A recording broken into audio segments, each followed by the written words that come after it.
Howdy, folks, and welcome to your storm chasing forecast show for Friday, July 31st, TGIF. And I am so excited because I have with me one of the coaches that I have been collecting like infinity stones to join me on these forecast shows. Hunter Fowkes, how's it going, man? So glad to finally have you here. Yeah, I'm happy to be here too. Finally to have happy to have a night where baby's asleep and I can actually focus on some forecasting after hours. We could not be more thrilled to have you here, brother. I'm Gabriel Harbor, of course, for those who haven't yet picked up what I'm throwing down. And we have a nice little slight risk there in the basically entire portion of the state of Missouri, maybe hitting a little bit of the edge of Illinois. And we are going to be talking about what some of our Midwest chasers might be looking at out there today on Friday. So, Hunter, I'll throw it to you if you want to give folks maybe a high level overview of what it is they can expect out there. Yeah, this is going to be a pretty typical summertime event. We're going to have a nice little shortwave eject into the Midwest from Canada. A nice little potent shortwave with a nice little bit of flow coming through, timing behind an MCS, and hopefully we can get some showers and thunderstorms, maybe even some rotating thunderstorms and severe thunderstorms in that Iowa, Missouri, Illinois area. And what kind of tornado risk are we looking out there today? I think it haven't upgraded anything yet, right? Yeah, it doesn't look like SBC has upgraded it yet. So far, right now, we've got a nice 2% risk here over parts of southeast Iowa, pretty much all of eastern Missouri, and a slim portion of western Illinois, which that should tick everyone else off in 2026, that if any of Illinois is involved, you should keep an eye out. That is going to be the defining factor today, right? Do you just assume that Illinois has to pop off because why wouldn't it after everything else that's occurred this year? But you only have that tiny little sliver on the east side of the Mississippi River. So do you go with the larger risk area? Do you trust in Illinois to get it done? I don't know, man. We're going to have to see. Before we dive into that forecast, though, I want to let people know this awesome tool they see up on screen that they are about to watch you handle like a freaking surgeon. That is WeatherFront. It is specifically the browser app, but there's a mobile app, there's a desktop app. If you get the mobile subscription, you actually get access to all three. So link in the description for that. You are definitely going to want to check it out if you've been living under a rock and you haven't started using it yet. So, Hunter, I will let you take it away, my friend. Alrighty, thank you, Gabe. Let's take a look here at the forecast. So first things first, my forecast process, I like to start from a top-down perspective. So we're going to begin here at the top of the atmosphere. Right now, our shortwave is relegated mostly out over the higher plains and northern higher plains here, out over Wyoming and the Dakotas, Montana. But as we go through the night, this shortwave is expected to eject into the northern plains. Here we can see this is about 12 UTC, so 7 a.m. Central Time. And we can see this really nice, well-defined shortwave with 45, 50 knots of flow at 300 millibars. Not too bad for this time of year, right? We're in the peak of summer, so things are we expect usually weaker flow, but this is some actually pretty decent flow for the time of year. This is expected to move southeastward with a deepening and developing trough here into our wrist day as we get here towards 0 UTC for the next day, so 7 p.m. And we see a really nice, very well-defined mature trough here. Really nice belt of 50 knot flow. So strengthening flow and a deepening trough are usually good signs that we like to see prior to a storm chase. At 500 millibars now, we want to see kind of how does this trough behave. Here it is already over the northern plains and is expected to, by morning, already start ejecting into Minnesota. First thing I want to point out, at least that the HER model here is depicting, that we seem to get a little bit of a negative, or a neutral tilt here by the morning. And as we move through, we start developing maybe a little bit more of a hint of a negative tilt. Not very much, it's very subtle, but this is still a sign that our trough is maturing through its life cycle through the day, which is, again, a pretty good sign to see for a potential chase that you're looking for to go after. By about 0Z here, we see a really nice, very well-defined trough here that is clipping through the Midwest. Really nice belt of flow here, 500 millibars over 50 knots here, pushing right into our area of interest, which again, if you remember, is that southeast Iowa, Missouri, and western Illinois region. Moving down at 700 millibars here, and by 12 UTC 7 a.m., we see again a nice, well-defined center of circulation at 700 millibars. But a key feature here that we really aren't seeing that's maybe going to maybe be a negative for this upcoming event is we're not really seeing a whole lot of warmth here. Temperatures here at 12 UTC are generally in that 9 to 10 degrees Celsius here in Iowa, and even trailing down more in that maybe 9 to 10 degrees Celsius again. So it's not very warm, which is not really a good sign for any capping going into the morning, right? We want to see that cap develop. That will help kind of starve off any thunderstorms through the after or through the morning hours into the afternoon and help build that instability. But we're not really going to get that. Even with this advection here from the plains, we're still seeing 10 degrees, maybe pushing 11 degrees Celsius in some spots, but again, tucking back into the low 9 to 10 degrees Celsius, not all that great, which is starting to tell me that we might be dealing with a very saturated, cool environment at this level, which is not necessarily too favorable for a more robust type of event. Now we're going to look here at 850 millibars right here at that low level jet area. With no surprise here, we see a nice, well-defined center of low pressure here, right at the low level jet layer. And we see this as the cyclone continues to deepen. That low level jet doesn't necessarily weaken too much. We see in the morning, as everyone kind of gets up, kind of 30 to 40-ish knots of flow generally out here over the open warm sector. And you will start to notice a very key feature that I'm going to point out here. At 850 millibars, we see already that we have a center of low right over here, but you see this nice band of flow here. This is actually flow that is hanging along the edge of the warm front at 850 millibars. This is going to be a key feature for our day today.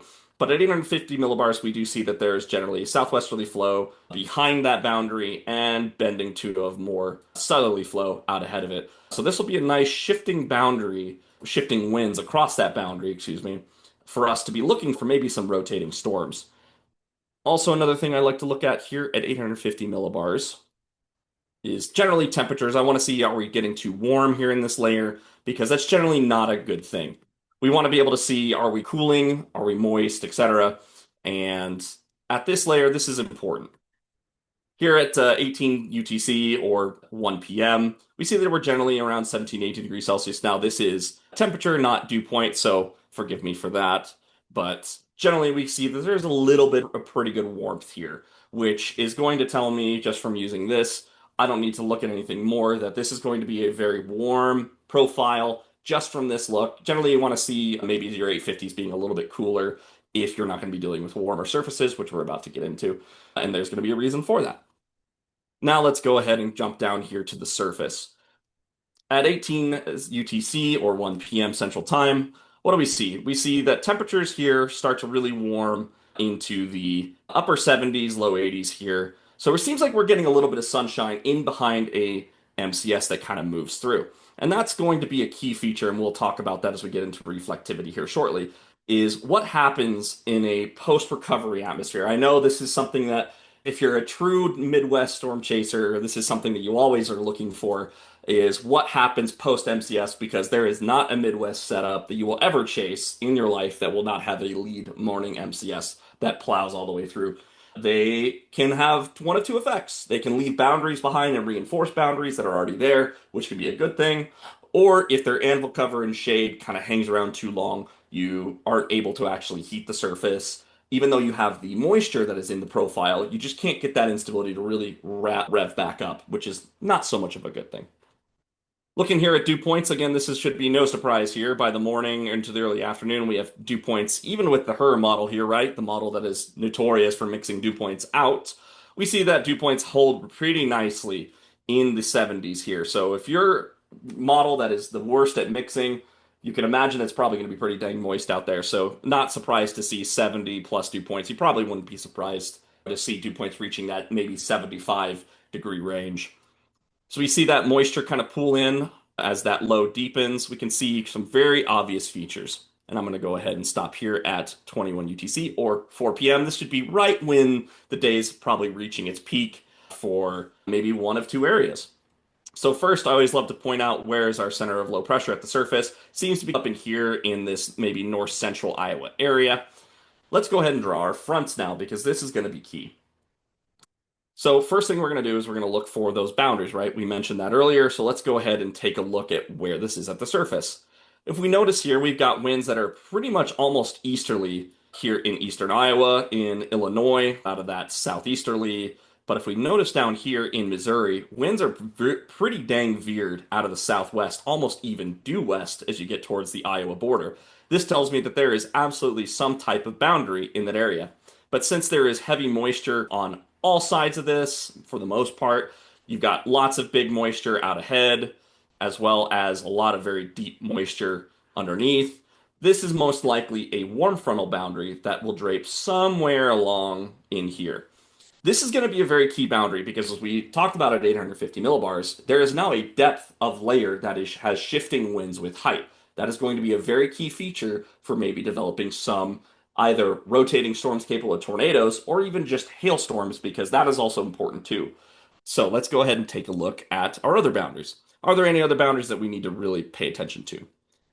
And just doing our due diligence here, we'll just go ahead and mark this one in blue. Hopefully this one's easy to see. Seems like we get a bit of a cold front that kind of drapes in this way and then kind of gets lost in the overall synoptics. So you've got a couple areas of potential to chase here. And for me, when I look at a pattern like this, the first thing that automatically comes to my mind is playing right underneath the low itself or playing further south here, down here along the warm front, which again, as we saw at the very beginning of this thing, no surprise that we actually see that the outlook, which by the way, this is an outlook from this morning, is a little behind, but for the most part is pretty accurately depicting that there may be a decent area overall for some potentially rotating storms, severe thunderstorms. So now what we're going to do is we're going to take a look at reflectivity overall for the model because this is going to be a very important thing, right? The first thing you should do whenever you're evaluating models is does it match what's actually happening in the world?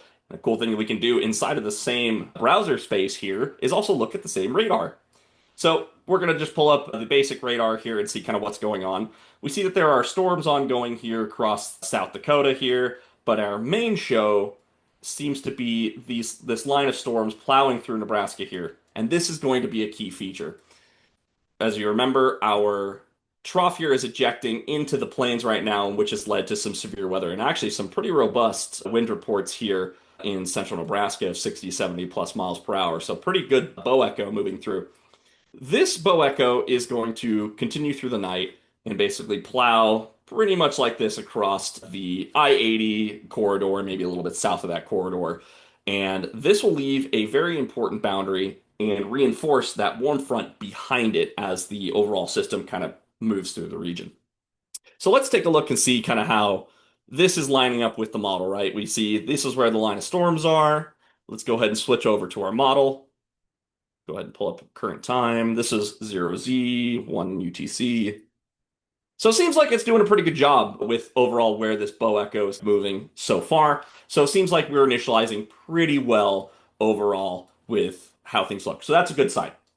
This bow echo is forecasted to progress through, passing through the Kansas City area. By 12 UTC, this has pretty much started to fall apart as that lift starts to kind of get a little bit more organized west. It kind of outruns the better organized stuff. So you start falling into this more kind of sloppy, scattered, elevated thunderstorms, showers, and rain here. So good rainmaker out ahead of the storms. This is expected to progress eastward, and notice by about 16 UTC, or this is, I believe, if I'm doing my calculations right here, this should be about 11, 12 p.m. Yeah, 11, 12 p.m., 17. You can see there that the HER model is depicting that all of this precipitation should be completely clear of our main risk area. And that's a really good thing because we want this to obviously kind of get out of here. We don't want any of this in the way. The really good news is we do have stronger flow, remember, that kind of kicks in like this. That's a terrible arrow. But this should advect and push all of that cloud matter out of the way by the afternoon, which is a good sign because we need that sun to come in and start actually heating the ground, which should help heat the air. So progressing further, we can see what the model kind of thinks. Since this seems to be making sense, and frankly, I kind of like this general organization, we see that the ongoing showers kick off into Illinois, and by about 21 UTC or 4 p.m., we start noticing, and I'm going to really point these out, a kind of fun zone here right underneath that low. Remember, we were looking at the model here earlier. We knew that the low by about this time would be somewhere here in central Iowa. So this would be right underneath the surface low. And for anyone that is generally interested in chasing and For me, when I lived in Iowa, I loved these type of setups because these produce my favorite type of things, and I like to call them power showers. Minis with the spinnies, if you will. These type of storms are very shallow. They are very small. I know Dr. Cameron Nixon likes to talk about minis all the time. This is a type of environment where you would expect very small storms, but packed right underneath a very important zone of vorticity. So looking at 500 millibar vorticity, we can see that there is this really nice view of why those showers and thunderstorms move off. This big, nice line of lift and a little bit stronger dynamics kind of kicks those storms off. But you get this nice little spinning ball of vorticity or spin in the upper levels of the atmosphere as well. So not only on that boundary, that 0 to 850 millibar boundary, do we see shifting of the winds, but you have natural vorticity in the air packed right in that northern Iowa area. So this could be a potentially good zone as a kind of subtle target, if you will, if you want to see some maybe weak tornadoes or landspouts or things of that nature. I think this is a fun target. It's not a usually typical target that storm chasers would usually go for, but as a local that used to live here in central Iowa, I actually used to live here in Ames, this is the type of setup that is fun to just go out and kind of just take a peek. Maybe see if you can catch one of these funnel clouds or two right at that peak of the heating. So let's go ahead and actually play around with this. Let's continue looking at reflectivity here and see kind of how this things progress. We see as the afternoon moves along, those showers become pretty scattered and plentiful, probably using up whatever little instability that is actually going to be parked out there because as you can see, they're going to be in cloud cover and precipitation pretty much for the predominant morning through the early afternoon. So I don't expect a lot of heating here. It's going to be a razor thin margin of do we get enough heating or not. So this can have a very high bust potential, but when it does work out, it will usually create very nice, very easy to see, easy to chase laminar looking tornadoes, which are always fun for me to chase. Those really nice, thin, needle-like tornadoes, those tend to be very common in this type of a setup. So this kind of seems to move out of the area, and by about 0Z, I would expect this to be pretty much done here. Looking maybe in that Des Moines, Waterloo to Cedar Rapids area as an area of interest, maybe a little bit further east or south. Kind of depends on how things change up, but this would be my one area to kind of pay attention to, which may not necessarily be in a risk area, but I wouldn't be surprised if the SBC throws up a just a marginal risk, just kind of tucking into that eastern Iowa area for mainly just landspouts, maybe a chance of some hail in some of those stronger, deeper showers, because there could be, I think, a reasonable expectation for maybe one or two of those. Let's go ahead and take a sounding here. One of my favorite things to do is actually let's see what the profile looks like.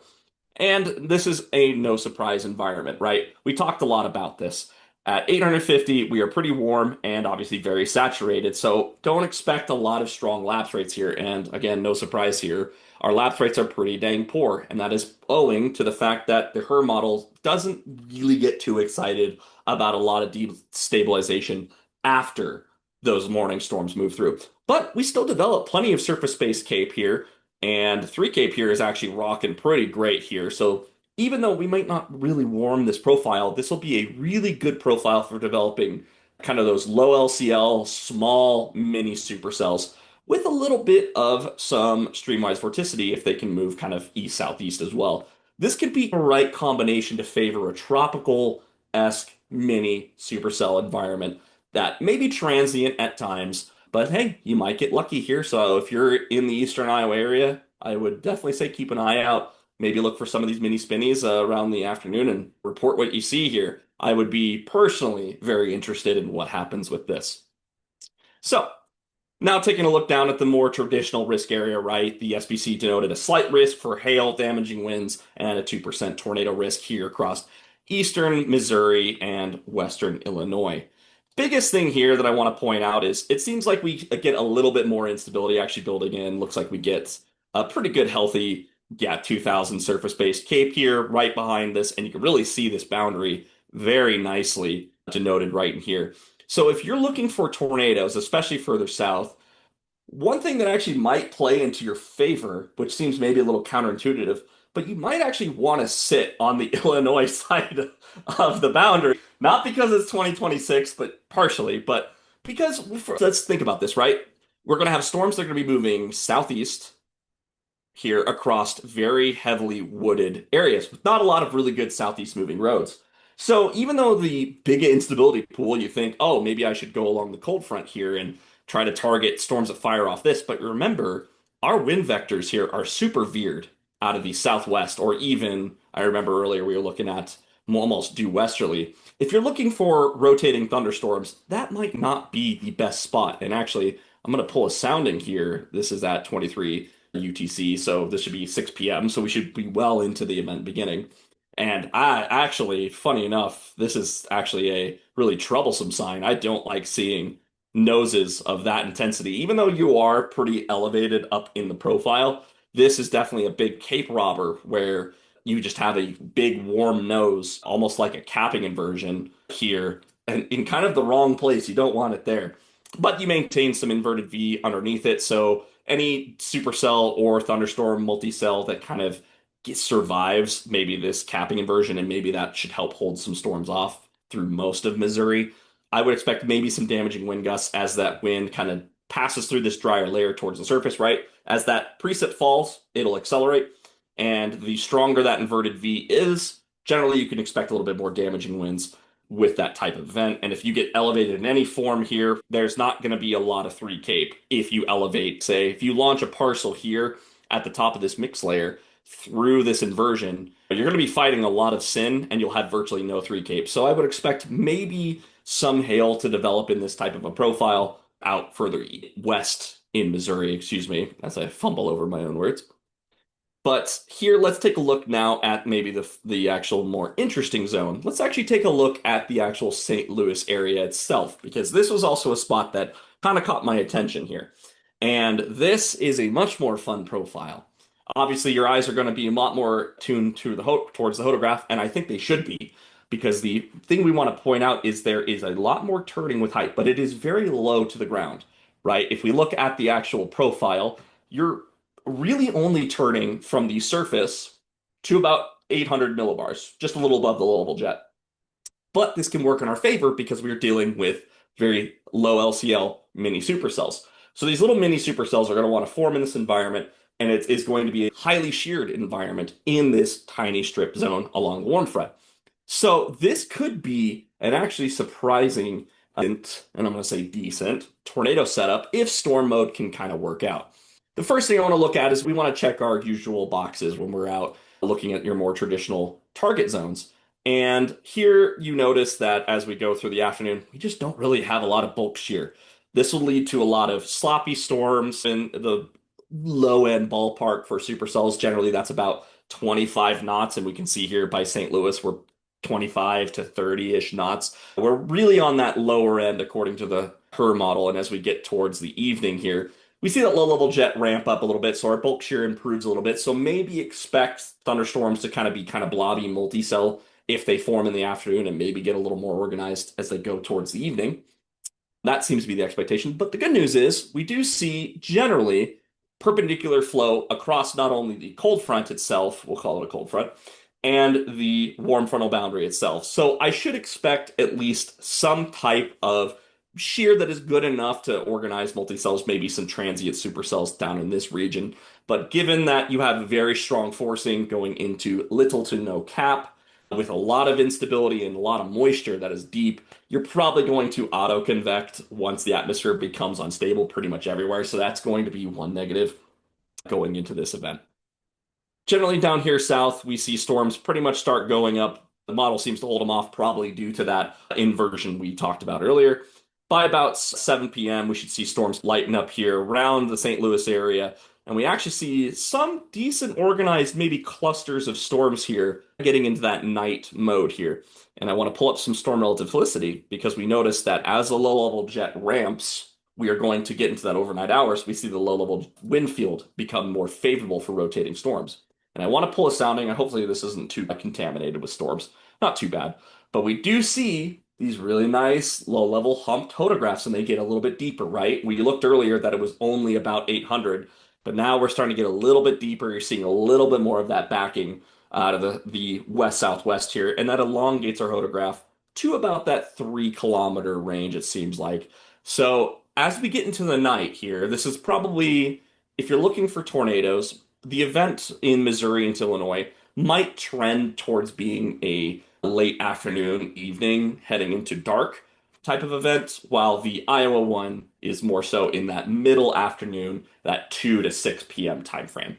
So this is going to be an interesting one to watch out, and I think St. Louis might be a fun place to be. And if I was a spotter, I would either set up near a river crossing west of St. Louis, or just sit on the Illinois side and just see tornado of the year. That's how that works in 2026 as we go forward. We're going to cheat here for all the fun fans out here who love STP here to give an idea. And I show this because this lights up that boundary pretty easily, right? That fits our conceptual model that we're building. And we see some low end probabilities develop over St. Louis, which once again piques my interest and see how that can go. Is that just a model quirk, or is that something that maybe we should pay attention to in the trends? But we see that nice boundary here arcing from that Iowa area down into the St. Louis area. Overall here, I think we have a modest setup here for maybe some severe storms and whatnot. Maybe a tornado or two if we're lucky. Again, focusing in those two areas here across eastern Iowa, that central Iowa, kind of tailing down that warm front, looking for maybe a little bit later show into the St. Louis area here. Could see some strong storms here. I think your best chance for maybe a tornado might be tucked in underneath that low, as far north as you're willing to get. But an important trend will be to watch those temperatures, right? We don't have a question of getting the moisture there. It's going to be, do we heat the air? And if we start seeing temperatures really get into that 80-degree range or plus, then I think we are good to go for maybe a few different rotating storms in Iowa. And down south, they will have plenty of time to destabilize just fine. We're basically looking for the more robust updrafts that kind of form through some chaotic mergers that survive kind of the multi-cluster phase, getting into that St. Louis area within about 50 miles of that area, maybe looking for a tornado or two there. Overall, I think the primary threat for the day will be large hail, probably inch to 2 inches in diameter, primarily in that Missouri area into a little bit of Iowa. I think that's mostly why we have the slight risk. But hey, if fortune tends to favor the bold, then I say be bold and look for a tornado or two. It could be pretty fun. Hunter, that was so awesome. I gotta say, maybe surprisingly, my favorite part about doing these forecast shows is getting to see all of our coaches' forecasting processes, because we do the live streams together and some of the other content, but that's not necessarily making a forecast. So to actually get a chance to see what goes through each of your minds, and it's very different from coach to coach. You might expect that everybody follows the exact same process, but it's a very different approach, and it's cool how they can all basically converge upon very similar ideas or conceptions of what the forecast is going to be like for a particular day, but the getting there part is very unique to each coach's style. Yeah, I think it's fun. And forecasting is trying to solve a mystery that no one knows the answer to until it happens. So I think it's always fun. And I love seeing people who have really thorough forecast processes, because sometimes you really just go through a forecast and you're like, I don't know, it's a crapshoot. Yep, absolutely. And before we move on to the question section here to close things out, I wanted to remind folks that the best way to support this content we're making, especially because next year we plan on going all out. So once we hit April, May, June, if there are 30 days in the month that have forecast show worthy setups, then by golly, we're doing 30 forecast shows. So if you want that future, I know I do, then please click the channel membership button that says join down below this video. It's $3 a month, so less than a cup of coffee for the entire month to just support us. Let us know you enjoy this content, and there are also some really awesome perks. I'll leave you guys to check those out. That join button down below the video. So, Hunter, first question I have, you were mentioning how a morning MCS is pretty much what you should expect every time we have a Midwest style setup. Could you maybe take us through why is it that you always see a morning MCS whenever you have a setup in this area of the country? Yeah, that's actually a really great question. And it's because we often see it so much. And it's going to always go back to, let's pull up the previous radar and take a look. Right? It takes time for systems to move across the country, right? They don't just suddenly blaze through in a day.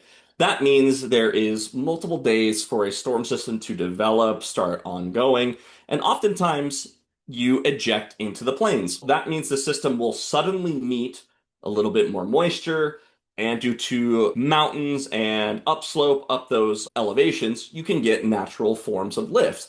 That can oftentimes be enough to get thunderstorms ongoing in maybe a little bit more meager of a thermodynamic environment, but strong lift from a system moving in can often overcome that.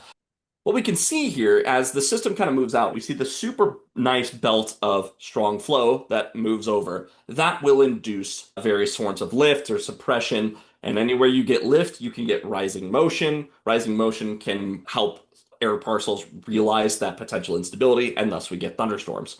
So this is no surprise that this time of year there's so much moisture everywhere that it's not hard to have at least 1,000 to 2,000 joules per kilogram of surface-based CAPE here. Really easy to do this time of year, right? Temperatures often warm into the 80s and 90s anyways. You combine that with 60 to 70 degree dew points, you have natural instability anyways, even if you don't have lots of cold air aloft. So it's very easy to generate these thunderstorms and they don't die, right? That instability doesn't just end, right? We talk a lot about this in the maybe more so in the springtime when we have those more robust outbreaks, and it's because we have a huge depth of instability. In the summertime, there's nothing to stop pools and pools of moisture and instability sitting around. So storms that form off of the Rockies or the Black Hills and the Dakotas will just plow eastward through all the moisture. And oftentimes the storm systems that created them will just follow behind, reload for the next day. So it is very common in the summertime in the Midwest, specifically looking at Iowa, Illinois, especially Minnesota, Wisconsin, into the Rust Belt here. We can very easily get these types of big plowing MCSs in the morning that kind of set the stage for the ongoing event the next day. That makes a lot of sense. Really appreciate the explanation. And the other question I have for you is a bit more technical in nature when it comes to storm chasing. If people are going to stage on either side of the Mississippi River, what's some advice from somebody who has chased that area a lot that you should be expecting when you're looking for things like river crossings or places where maybe you want to position yourself versus places that might not be super optimal for viewing? Yeah, the most important thing that I always will pay attention to is if a river is involved, I will always base my chasing on where can I actually get across that river because no one wants their chases to end when you run into a big body of water that's a mile wide that you can't get over, right? That's a great way to ruin your day and watch Tornado of the Year go into Illinois, right? No one wants that to happen. And in this case, chasing the Mississippi River can be difficult at times. They are very spread out, right? You don't have very many crossings like this Hannibal to the Bowling Green. That's a good stretch of time that you have to drive to get from this point to this point. This could be 45 minutes of a detour for your chase. So just knowing where you can actually cross a river plays a role. Secondly, population matters to those bridge crossings as well, right? Yeah, let's take I-70. That's a great interstate that is really easy to get across. You have high speed limits. That's wonderful. The issue is you're going to plow through a giant major city, and that's going to mean regular people are going to be working, they're going to be coming home, going to their families, maybe evacuating from a storm. Some people do that. There's any number of reasons why they might be on the road. And oftentimes, when storms are involved, the roads get clogged. So oftentimes, I will just absolutely avoid metro areas if possible and look for adjacent river crossings. So we talked about St. Louis being a potential target, right? I would be looking for maybe this bridge crossing up here where you don't necessarily drive into the metro, but you can still kind of get across. Or maybe you can just look for another crossing up here over by Bowling Green, Louisiana, play a little north, hedge your bets, right? You can stage up north, and that way, if storms form over here, you can just immediately go south, get up to your storms if you're interested. Or if things are already going over here and you need to get across, well, now, boom, really easy to get across, and then you can continue southeastward. So playing the road network goes into how you chase your day. It's so unbelievably important. And my advice also on your maps, always have satellite open because it's you can see what you're going to cross. You can see other issues, right? Is there too much tree cover? Are you basically going to take a bridge crossing but you can't see anything, right? Is that really a good option or not? Kind of depends up to the chaser. So those are things that kind of play in my mind when I'm looking at where I'm going to be chasing. If you're up here in Iowa, you don't have to worry about too much of major river crossings. There are a few, but they're small streams and creeks that you're easily able to cross over. But down here, the Mississippi River is an absolute beast and force to be reckoned with, and bridge crossings are very far few in between. Okay, Hunter, something really cool here that I had never heard this phrase before, but the geometry of the setup Not something I was expecting. Sacred geometry, if you will, not to get too esoteric with it, but hit us with it, Hunter. What are we looking at? Do we need to pull out our compass, our protractor? What's going on? Yeah, and an important thing in forecasting is always understanding the geometry of your warm sector, right? This comes more so into play for more big driven events like big synoptic systems and whatnot, but I think this still plays in subtle summertime events as well. And the shape of this warm sector, I think, is going to play a big role, especially in the Iowa area, and how things are going to shape up. So we talked already about the HER here, and we pointed out our boundaries as well, and I will just quickly highlight those here. We've got our low here. We've got a warm front that seems to drape out this way, and an attendant cold front draped pretty much down this way, loosely fitting that idea. One thing I was noticing when I was playing through the different models here of how this day may go was that there was actually some uncertainty in the actual placement of the warm sector. The nice thing is, if we take the HER model, which is the usual model that everyone forecasts with, this has a really nice favorable solution where you get a nice, decent warm sector in Iowa, really nice warm sector down here. Bulk shear, right? We know we talked about how we were going to get these nice perpendicular shear vectors, even though it was a little weaker perpendicular shear vectors still matter in storm organization, so we might start as more cellular, especially down south, and as they move towards the warm front, they might be a little bit more supercellular by the time they get to that better shear. But how do other models behave with this? And I was playing through this, and first I want to jump to is the RFS. Obviously, it is very different, and I know everyone at home is going to joke about it's the RFS. Why are we using that? It is another model at our disposal, and it's important to take a look at. And the nice thing is the low is pretty much in the same general spot, maybe a little bit further to the east here. But for the most part, not too much change here for the low. But the important factor comes from the actual cold front that kind of comes behind. You'll notice that the cold front itself actually kind of plows into the warm front itself, and you get this really pinched off zone here in this Cedar Rapids, Iowa City area. This, funny enough, would actually be an even better thing for the kind of maybe, I don't want to say cold core, but you're kind of chasing it like a cold core, where you look for that occlusion pinch off zone that you could see maybe some rotating thunderstorms here. I don't know if I'd quite call them supercells. I call them power showers, as we joked about, maybe some mini supercells, but this would be a very interesting outcome if this was to occur. And again, before we get all too excited, this is the RFS. I want to point out the 3-cam NAM that is honestly not too far away from that same solution, right? We see that the wind barbs here, we're getting some northwesterlies here behind this front here. So the cold front may be just a little bit more lagged like this, but it's almost in the similar spot.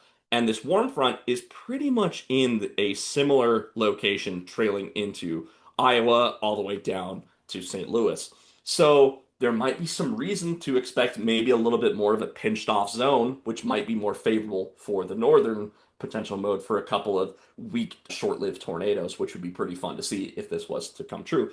The HER, again, isn't decently bad. You get a little bit of shear there and some nice backed easterlies, but it's a little bit different type of setup. So it may not matter too much in Iowa where that sets up and how that shapes up. But further south, that plays a big role in what happens, right? If this cold front starts further west or northwest, then storms are going to spend more time in this veered air, right? That low level air that is not as turning and not as efficient with turning. So that would expect maybe more clusters and more linear development because that cold front is no longer more north south, it's more northeast to southwest. That means your bulk shear is going to be a little bit more parallel, and maybe we develop more of a damaging wind threat over, say, maybe tornadoes and hail, right? It's going to be a very fine line of how things go. If you're up here looking for maybe the local play in Iowa, I don't think the geometry is going to matter too much up there. So you have some wiggle room of how things may shape out. But if you're going to play the more traditional slight risk, maybe play over in, again, that eastern Missouri area, waiting to go into Illinois along the warm front, where this cold front sets up, where storms initiate, do they initiate in the open warm sector? Are they along that cold frontal boundary to the west? More than likely they will be. Or do you get pop-ups along the one for themselves, right? That's a possibility. You have to kind of play multiple cards at once and you have to pay attention to a few more things. So if I was a chaser out in this area, kind of locally, I would be very much paying attention to the geometry of that cold frontal boundary. and how that shapes up, where that warm front kind of gets to, and also how does our instability develop post MCS. But down here to the south, I don't think that's going to be too much of an issue. So please pay attention to that when you are out chasing today. And I definitely hope that for those that are interested down here that this actually works out to your favor. So let's go ahead and take a look at some cam reflectivities and see kind of what they think. Let's go ahead and take a look at the cams here, right? We're just going to look at a little bit of reflectivity and see kind of what the models are looking at and what we might expect. We already talked about how the herd develops maybe some power showers here across Iowa and a little bit later development here across the Missouri-Illinois border area along the Mississippi River into the evening. So that's kind of the expectation here. Let's go ahead and take a look through a couple of cams to see what do they think. By about 21Z, we see that the storms pretty much up here at 21Z really aren't that impressive. And no surprise, there probably aren't any storms ongoing based off of the RFS because you have all of this precipitational matter here. That's usually convected debris, probably not developing enough instability to really generate maybe some storms.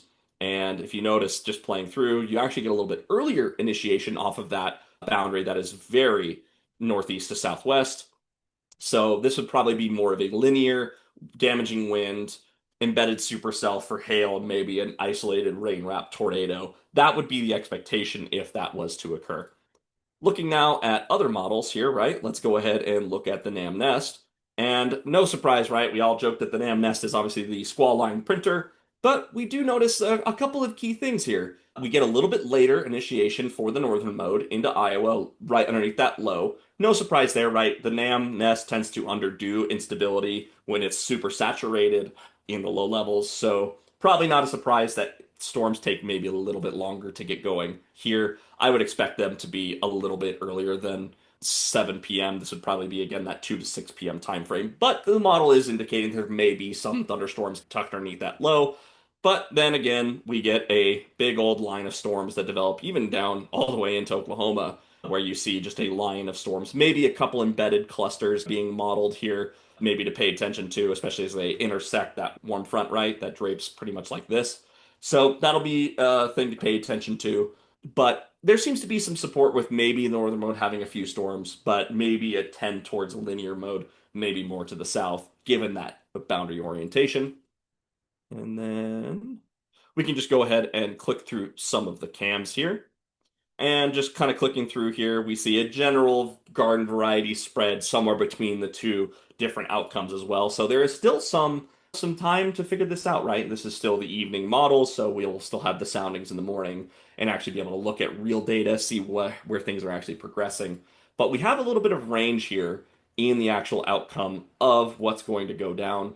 But generally, it seems like the expectation of across all of the models here is maybe some thunderstorms developing with some funnel cloud, landspout, maybe very brief weak tornado in some mini supercells here, and a very nice strong signal here down to the south across the Mississippi River Valley, looking into the St. Louis area, specifically for maybe the more traditional robust thunderstorms in a little bit better instability. Weaker shear that doesn't develop until the evening, but maybe we get an embedded supercell or two in that kind of clustering type of line of storms. So seems at least today we don't have to worry about not getting storms, right. I think across the board we are going to see thunderstorms develop here across our risk areas. I think there are pros and cons to both areas. And if you are a local chaser, I think you are the big winners overall. I don't know if I would drive here from Colorado to go chase this, but I think for local chasers, this is the type of days that are slam dunks for you if they work, and they often are the more memorable events if they do work out for you. Remember to check out those links in the description below, and then watch another video.